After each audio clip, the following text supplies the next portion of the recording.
Hello and welcome to another YouTube video. Today I'm going to talk about the Knitter issue 228. I just came back from holiday last night. We got home about 11 o'clock last night from Italy, and I'm filming this the next morning, and I'm going to try and edit it and put it out this afternoon because this magazine arrived while I was away. This is already in the shops. I thought I would do a video on it, and I'm going to try and get it out this afternoon. Then I'm going to talk about this issue, show you my design. I filmed a bit before I sent the shawl off to the magazine. I'll talk about what else is in this issue. So I hope you enjoyed today's video.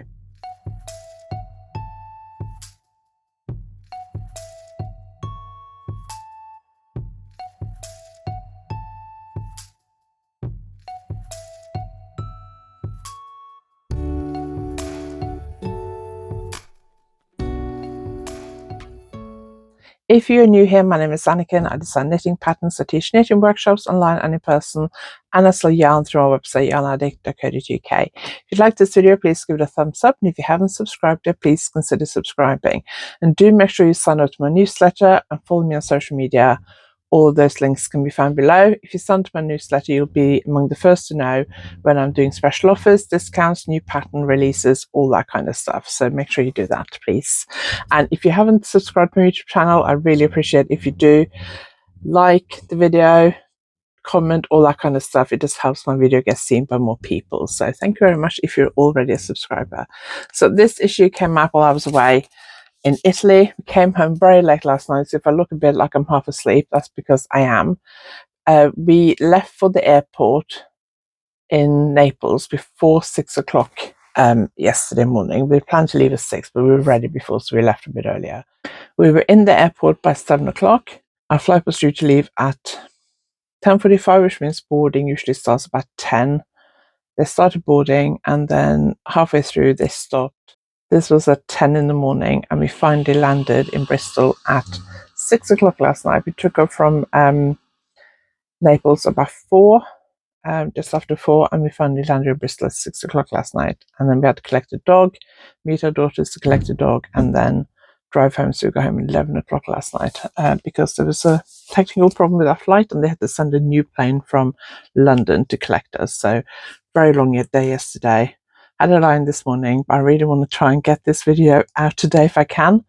It may not work, in which case it'll be out a week later. I'm really pleased to see my design on the cover of this magazine. So let's go back to when I first sent this sample into the magazine.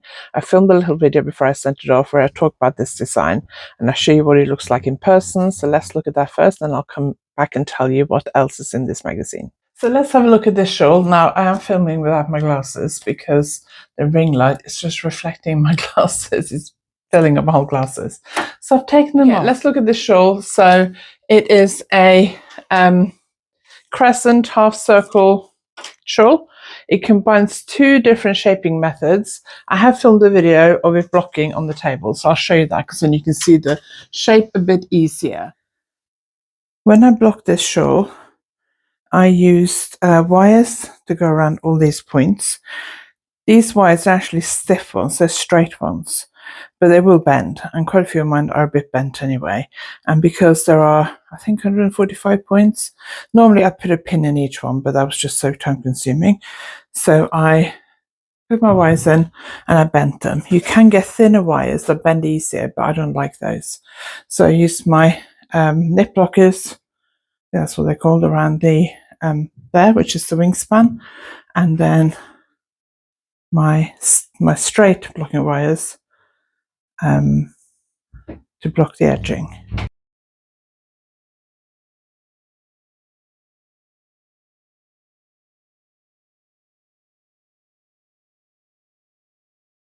So the way I've shaped this shawl is I've used two different shaping methods to create a deep crescent shawl.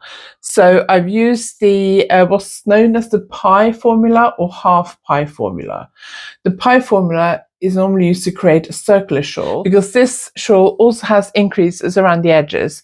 if I just did these increases, the half pi formula, it would be a half circle. But because I wanted a crescent shape, because I think that sits better, I've also increased on every other row along the edges. So beginning and end of every right side row, I've also done a yarn over increase. So I've used one stitch pattern here, quite a small kind of diamond pattern, then a bigger one here, which is a bit more ornate, and then a different one here, which is difficult to see on this video, I think, but hopefully the magazine might capture it better. And then the edging is knitted on sideways. The edging is 8 rows, and every right side row you knit the last stitch of the edging together with one stitch from the main shawl. So you end up with 500 and something stitches at the end, and then each time you knit a right side row of the edging, you knit it together with one of those 500 plus stitches. So you're gradually working your way across the bottom of the shawl. The edging, I timed myself because I was running out of time. So I timed myself, and each repeat of the edging took me 3 minutes, and there's 145 of them. And I did it all in one day. I can't use my calculator because it's on my phone, which I'm filming with, but 145 times 3, you can do the maths. And I did it all in one day on a couple of days ago. So I did a lot of knitting that day. It's a really wearable shape. If you want to just place it over your shoulders like that, you can pin it at the front with a shawl pin. I forgot to bring a shawl pin down with me. You can also, because of the way it wraps around, you can also wrap it over your shoulder like that. And it wraps around quite nicely all the way around. Or you can also tie it at the front like that, where that makes it almost look a bit like a shrug. If you wanted to cover your upper arms, for example, or just a little bit of warmth around your shoulders and your arms. It's very fine and delicate, so perfect to wear with like evening wear for a wedding, or just for every day, really. You could also bunch it up and wear it around your neck more like a scarf. That would make it a little bit higher up and bunched up. The yarn is Rowan Fine Lace, which is, let me just double check, it is alpaca and fine merino. So 80% alpaca, 20% fine merino wool. It's incredibly soft, and it has that, alpaca quite often feels a bit silky, but there's also like a slight fuzziness about it, not as much as brushed alpaca or brushed mohair, but just a little bit of a kind of bloom to it. Colorway I use is 926. I'm not sure the name of the colorway is because it only says the number on here. And this yarn has 400 meters per 50 gram. And I used 2 balls, and I had that much left. I haven't weighed that, so I don't know how much that is, but less than 100 grams. So if you get 100 grams, 2 balls, you'll have plenty. If you want to make it slightly bigger, you can keep repeating chart C up to another 4 times, so you will need more yarn. Now, I didn't weigh how much I used for each repeated chart C, so I can't tell you. So beautiful shawl, very delicate. Probably looks more difficult than it is. It's knitted on 3.5mm needles, and not super fine needles. But if you're not used to knitting with fine yarn and fine needles, it might be a little bit scary to start with. But I would recommend that if you are a bit nervous, or like I haven't knitted with lace-weight yarn on its own for quite a while. So when I first did this, it was like, oh, this feels a bit thin, because I just finished, or when I started this, I was also knitting a Fair Isle cushion on DK yarn of 4mm needles.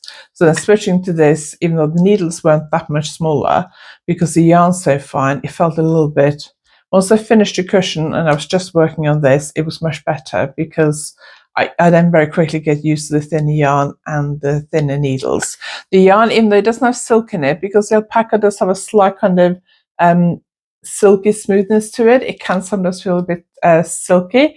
I use metal needles. I use my metal chow goose because they're my favorite ones, and they're very pointy, so they're easy to work the decreases and stuff. If you find it a little bit too slippery, I do recommend trying wooden needles, but try and get some that aren't too blunt. Like my liquor needles, even though I like them, I find them a little bit too blunt for lace knitting, whereas my Lantern Moon needles are a little bit slicker than the liquor ones, I would say, but also pointier than the liquor ones. The Lantern Moon wooden needles are the same as the Knit Pro Symphony needles, the Knit Pro wooden ones. They look exactly the same.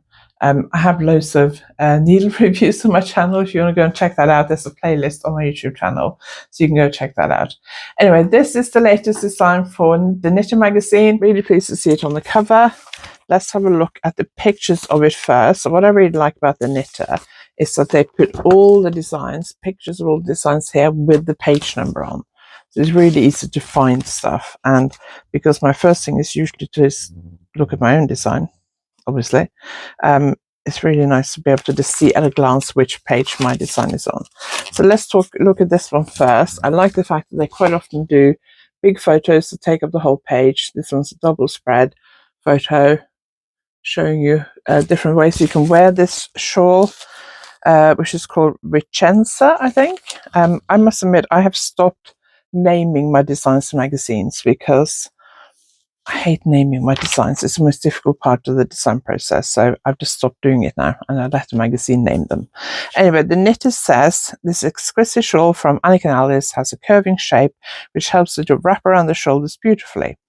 Anniken has combined different lace stitch patterns across the shawl for a lovely effect and finished the design with an intricate knitted on edging. Shawl is knitted in Rowan's fine lace, a soft lace weight blend of alpaca and wool, which comes in a range of vintage inspired colours. The Rowan fine lace is lovely to work with. I really liked it. I think did have Rowan holiday. Maybe I tied it away. I did have one ball left. I think they come in 50-gram balls, I think.